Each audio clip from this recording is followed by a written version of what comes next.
We're now going to examine this very nice mid-18th century set, complete in 8 volumes. It's a famous work. It was issued a couple different times, and I'm going to basically show the condition of each binding, as well as the interesting frontis engravings for each book, which are different in all the volumes, and then I'll show a few plates to give you an idea. This is the Spectacle of Nature, Paris, and this edition here is 1763. This first engraving here is by Lebas, and you'll notice this man is carrying what appears to be a crocodile or an alligator. And this set contains slightly over 200 engraved plates, the majority of which are folding. The first volume in the set contains, this one here is mostly insects and birds, or fish, animals and so on. Right here, there we are, crocodile, and there's a narwhal there. And again, many of these are engraved by Lebas, although there are other engravers. It's a fascinating one there, again by Lebas, with an elephant and camels, and so on. There's marbled end papers on all the volumes like so. All of the volumes are sound and beautifully bound in this period modeled calf with this nice gilt spine. This one here is lacking some of its title label on the spine. This second volume is about plants and gardens, and here is a different frontis here, like so. And this volume here has one page, I think, that has a little tiny chip out of the foredge right here. There's a small little chip out of the foredge of that, and I think that's about the only flaw I noticed throughout the set. Here is a garden design like so, and here is another folding plate like this of another garden design like this. It's a very attractive, sturdy set with this profusion of these engravings, like so. Then the third volume, like this, again, beautifully preserved, like this, like so. This is on plants, fish, and boats. Look at that great frontispiece right there. Man holding a large map. There's another map over there. And here we have this type of image here, a fisherman fishing with some fish on the shoreline there. And here are some more fishermen in a boat. And here we have plants like this. And we'll get back into here, and we'll see this kind of thing here, cross-section of, it's almost a geology there. And there's some animals there, inhabitants of the mountains, and there's a cross-section of a sailing ship, tall mast sailing ship, in the plan of the deck, and the vessel itself underneath the deck, main deck, all of the compartments and so on. And here's some more of a cross-sectional of ships, and here's a sailing ship here for fishermen, and so on, so on, so on. Okay, then this next volume, like so, this is primarily maps and cartography in this one. Look at that great frontis there, about astronomy in 1609, a night scene. Yeah, that's a very nice frontis there. And what's interesting in here is once we get past some of these like celestial images, like so, like this, we will then find ourselves looking, oh, that's an interesting one of refraction and vision. But we'll find ourselves here looking at this. Well, first here's a map of the world, like so, unfolding, yes. But there are several, I believe there are 4 of these very nice oblong folding plates that are right here, yes, celestial hemispheres. Like, okay, like this first one here that unfolds like this. So there is one of them. And there's another one right here. And these are also engraved by Libas, like so.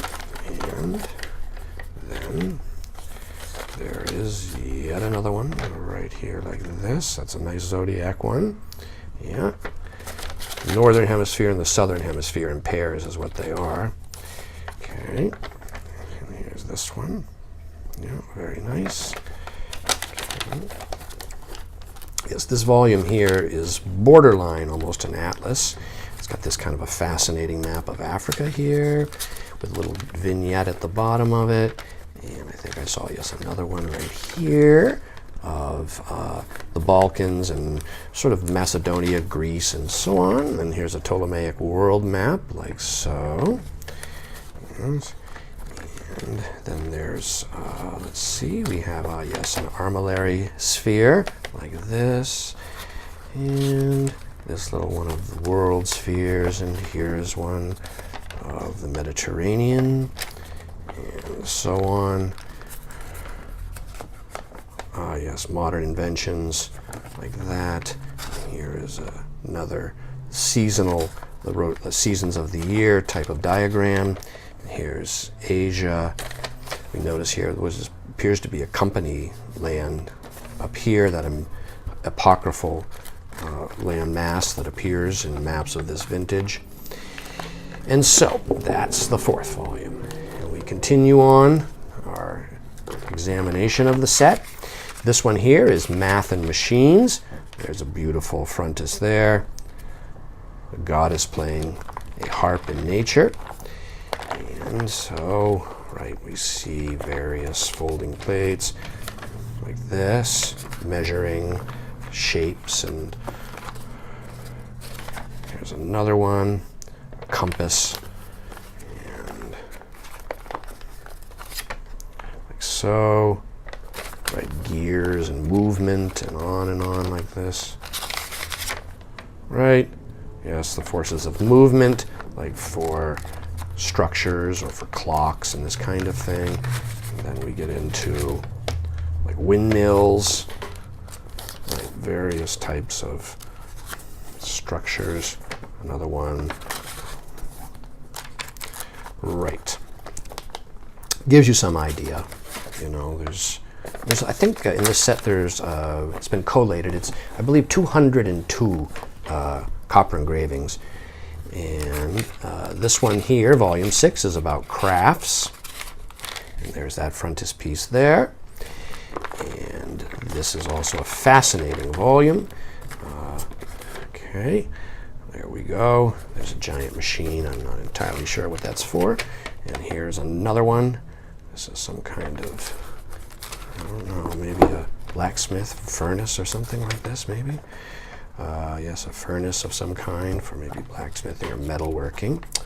And, yes, this looks to be, for weaving or making yarn or something. Oh, yes, here's another one. Oh, yes, you'll notice the women working at that activity there.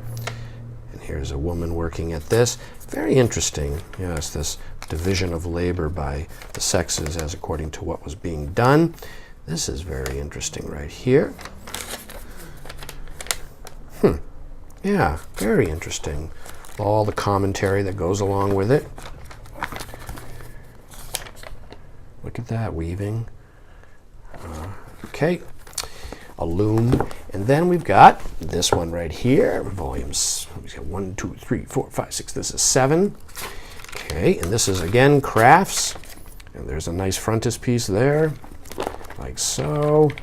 And this actually has some plates on script and writing, like lettering, types of lettering in old times and ancient times. Okay. Oh yes, glass workers, working with glass here. Look at that, wow. Making giant wheels. Look at that, like a foundry or something. Yeah, what have we got here? Yes, look, here's the facade of Reims Cathedral in France. And like so. Oh, yes, that's a coining machine right there for minting coinage, gold and silver at that time. There was no fiat currency, just gold standard. All right, now the final volume is actually done in 2, and this one here, this 8th volume is without plates, but it does have a frontis, and that's how it was issued, and that's right there, that frontis like so. And the final book in this set is again volume 8 in 2 parts. Here's the frontis like this. Right, and so this attractive and well-preserved monumental mid-18th century set is available now online from me, Brian DeMambro.